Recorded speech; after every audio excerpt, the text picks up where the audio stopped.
Assalamualaikum warahmatullahi wabarakatuh. Waalaikumsalam warahmatullahi wabarakatuh.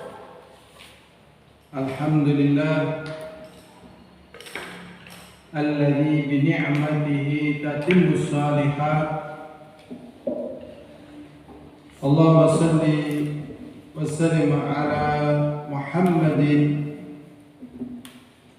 wa ala alihi wa ashabihi wa man tabi'ahum bi ihsanin ila yaumiddin wa ba'd. Insyaallah kita akan melanjutkan hadis yang ke-62. Hadis yang ke-61. 62 pada 61 firman 62. Hadis 62, yaitu hadis yang diriwayatkan dari Abdullah bin Mas'ud radhiyallahu taala anhu. Hadis ini diriwayatkan dari Abdullah bin Mas'ud, semoga Allah meridainya. Beliau adalah seorang yang banyak meriwayatkan hadis, ahli qiraah,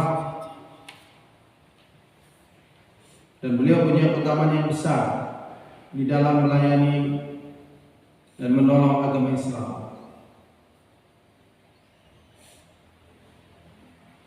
Jadi Nabi Muhammad SAW, beliau berkata, la yadkhulul jannata man kana fi qalbihi mithqalu dzarratin min kibrin. Rasulullah SAW memberikan petunjuk, tidak akan masuk surga bagi siapa saja yang di dalam hatinya ada seberat biji zarrah kesombongan. Ini menunjukkan kesombongan dosanya besar, karena diancam untuk tidak masuk surga. Ada satu ucapan yang diucapkan oleh manusia, orang sombong harus dilawan dengan kesombongan. Jadi karena dia sombong, kita harus sombongi. Zahirnya pada perkara yang demikian ini tidak boleh. Jadi kita tetap bersabar, jangan mengimbangi dengan kesombongan, dan kita juga berlindung dari kejelekan yang dilakukan oleh orang-orang yang sombong.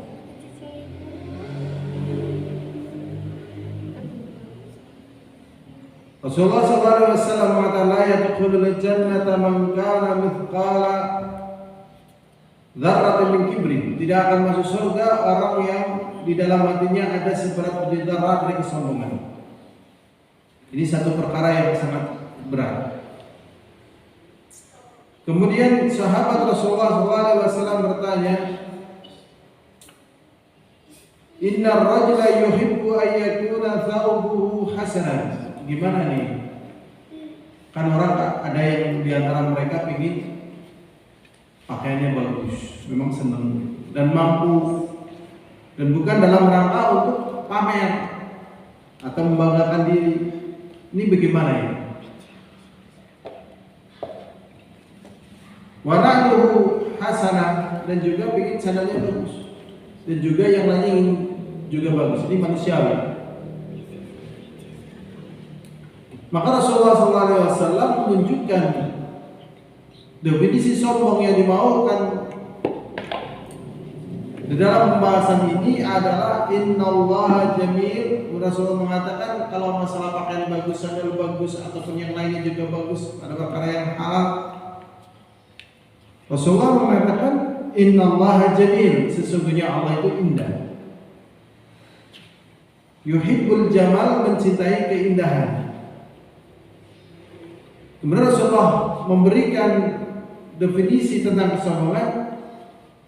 Al-kibru batarul haq. Kesombongan itu mematahkan kebenaran, wa ghamtun nas, dan melecehkan manusia. Jadi sombong itu mengingkari kebenaran, menjatuhkan kebenaran, dan tidak mau mengakui sebuah kebenaran, dan kemudian melecehkan manusia. Ini betul-betul kesombongan yang mengerikan, karena kebenaran itu datangnya dari Allah dan Rasulnya, kemudian dia lecehkan, karena mungkin kebenaran itu pada orang lain, bukan pada dirinya. Dan dia melecehkan manusia supaya dia bisa naik di atas orang-orang yang dilecehkan tadi. Jadi dalam hadis ini kita mampu atau mengetahui tentang ancaman kesombongan. Satu. Yang kedua, sombong itu adalah menjatuhkan atau melecehkan atau mematahkan kebenaran dan juga menghinakan manusia. Adapun kalau pakaiannya bagus, sadarnya bagus, kelakuannya bagus, bukan dalam rangka sombong, tapi dalam rangka izhar nikmah, menampakkan kenikmatan Allah supaya baik dan sebagainya, ini ya boleh. Berikutnya hadis yang ke-63,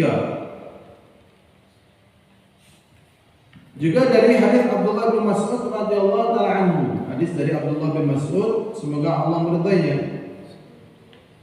Rasulullah sallallahu alaihi wasallam, dari Rasulullah sallallahu alaihi wasallam, man halafa an yaminin sabrin, barang siapa yang bersumpah untuk mematahkan sumpahnya orang sabar, yaqtati'u biha malam ri'in muslim, untuk mengambil hartanya seorang muslim, huwa fiha fajir, maka dia dalam perkara ini telah melakukan kejahatan, kefajiran. Laqi Allah wa huwa alaihi ghadban, dia bertemu dengan Allah dalam keadaan Allah itu marah. Jadi terkadang orang bersumpah untuk perkara yang haram, untuk perkara yang zalim, supaya dia bisa mengambil keuntungan dari perkara yang haram tersebut, dan juga dia bisa berbuat zalim kepada orang yang lemah. Tetapi Rasulullah SAW mengatakan pada perkara yang demikian ini, orang yang melakukan perbuatan tersebut adalah perkara yang dia telah melakukan perbuatan yang fajir, kejahatan. Dan tatkala dia kembali kepada Allah, Allah dalam keadaan murka. Ini menunjukkan bahwasanya ini perbuatan dosa besar. Jangan sampai kita bersumpah untuk mengharamkan yang halal atau menghalalkan yang haram.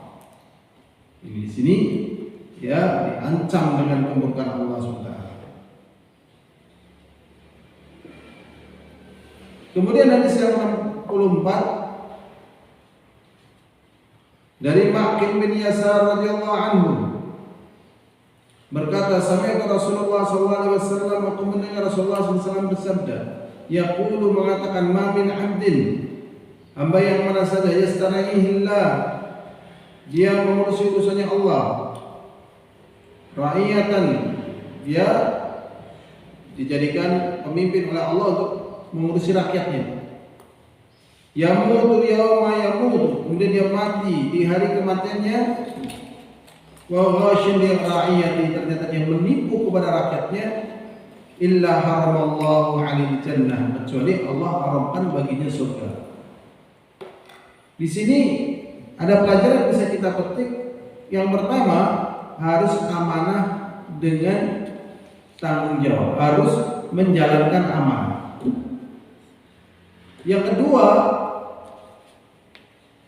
berbuat zalim kepada rakyatnya menjadikan sebab diancam tidak bisa masuk surga. Maknanya perbuatan besar. Dia bisa berbuat zalim kepada rakyatnya, tetapi ingat, rakyatnya itu adalah makhluknya siapa? Allah. Sedangkan Allah yang memberikan kepadanya kekuasaan. Allah kapan saja mau mengambil dia bisa.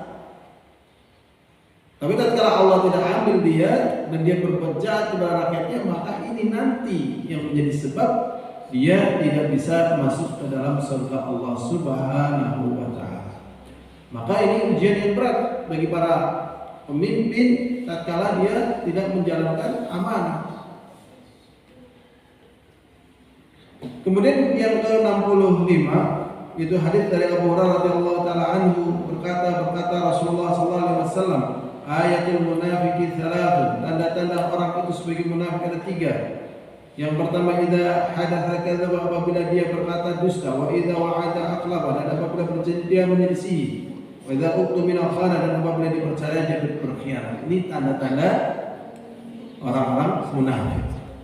Jadi kita harus berlatih berkata jujur, menepati janji, dan tatkala mendapatkan amanah, ya, mendapatkan kepercayaan, kita menjalankan kepercayaan tersebut. Tatkala mendapatkan amanah, kita menunaikan amanah tersebut, sehingga kita bisa menghindar dari 3 tanda-tanda munafik. Dan kalau tanda-tandanya ada, ya ini bisa menjadi orang munafik. Nauzubillah.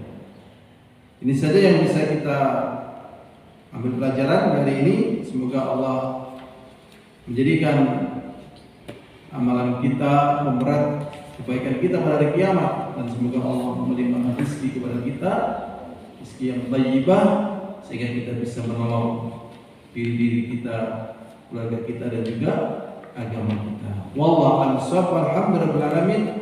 Assalamualaikum warahmatullahi wabarakatuh.